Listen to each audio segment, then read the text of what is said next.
Thanks very much. Well, the movie's been years in the making and speculation over what it would be like has lasted almost as long. And now that the international embargo on reviewing The Hobbit has finally been lifted, we can tell you, or rather, Sunday Star Times film reviewer Sarah Watt can tell us because you've actually seen it. I have. What did you think?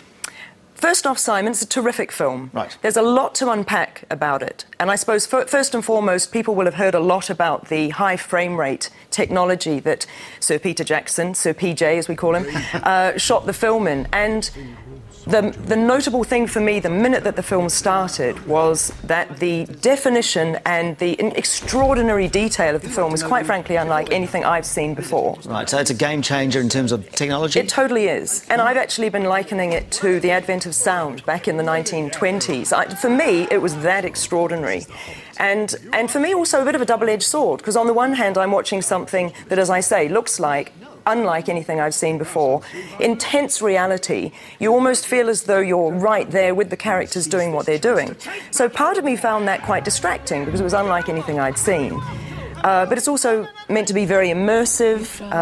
It is, as I keep saying, it's extraordinary. I find it hard to come up with a better word than that. OK, well, we will get used to it, I guess, yeah. But at the moment it's only a limited number of cinemas. I mean, how prevalent is this technology? Well, as I understand it, I think that this is going to screen, The Hobbit will screen on, I think, something like 25,000 screens worldwide, of which only 1,000, I think, are geared up for the 48 frames per second. So, yeah, most people in New Zealand won't necessarily, well, maybe won't choose to or won't get the opportunity to see it in the high frame rate. Yep. All right. So, away from the technology, yeah. the story itself, The Hobbit. Exactly. It's a book this big. Yeah. And this is the first of a trilogy. Will yeah. it sustain a trilogy? Well, much has been made of the fact that it's a 300-page book, yeah. isn't it? And I believe that this first film takes us up to 100 pages. It is long, as you said. It's 166 minutes, so 2 hours 40. Yep. For me, it didn't drag. I don't think that it was padded out or stretched particularly, but I've got to be honest with you, I haven't read the book since I was little. Yeah. So I wasn't looking out for things that, oh, well, that's not quite how it was, or that he's elongated the scene or whatever.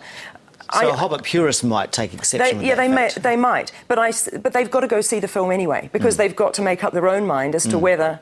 I think Peter Jackson is extremely committed to all of Tolkien's books, and I think he's very committed to the fans and the people, the aficionados who do know their stuff. And I think that commitment deserves our... he deserves the benefit of our doubt, do you know what I mean? Yeah. OK, so we've got some new stars away from the cast that was in Lord of the Rings. We've got Martin Freeman, who is from The Office. How did he fare? Martin's great, actually. He plays Bilbo Baggins, and a lot has been made of whether... Because that's the core role in the film, obviously, and he has to carry the whole thing. And hands down, he's terrific. And Peter Jackson made a big point about the fact that he so badly wanted Martin Freeman that he organised to stop filming midway through their 18-month shoot or whatever it was, in order to let Martin go back to the UK, shoot the next series of Sherlock that he was absolutely committed to, so that Peter could have his Bilbo Baggins. Wow. And I think he made a great choice. All right, and there's some extra characters. I mean, it's Barry Humphries is in there as the Goblin King. He is, unrecognisable. I got to the end of the film thinking, well, who was the Goblin King? And then someone said, oh, well, that was Barry Humphries. So probably a tribute to him that he's unrecognisable in it. All right. Briefly, you'd recommend it or not? I would definitely recommend it. It is long, and people will find that they are torn as to whether they like the high frame rate or whether they think the story is longer than it need be, but I think it really deserves a look, and I would recommend it. It's a good quest narrative, and it's got all the great elements and characterisation and the orc battles and everything. So, yeah, people should go. Sarah Watt, thank you very much for your review. Pleasure.